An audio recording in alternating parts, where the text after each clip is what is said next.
Depuis le 18 juillet 2010, la communauté internationale célèbre la journée Nelson Mandela en hommage à cet illustre homme, héros de la lutte anti-apartheid en Afrique du Sud. Premier président noir de son pays, prisonnier pendant 27 ans, prix Nobel, Nelson Mandela est le symbole même de la patience et de la persévérance célébrée de son vivant. Né le 18 juillet 1918 à Mvezo en Union d'Afrique du Sud, le feu Nelson Mandela fut un homme politique aux commandes de la lutte contre l'apartheid à la promotion d'une culture de paix.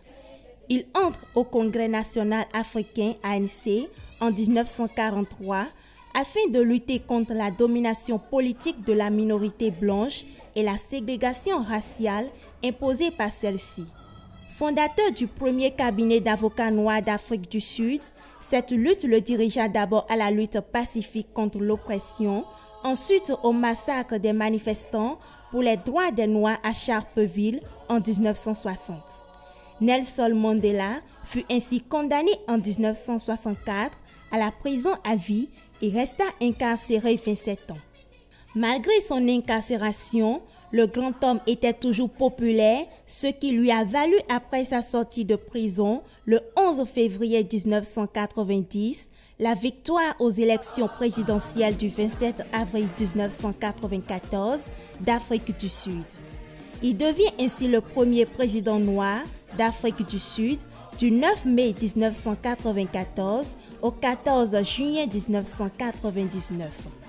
Son existence se résume autour du combat contre la ségrégation raciale pour lequel il obtiendra le prix Nobel de la paix en 1993.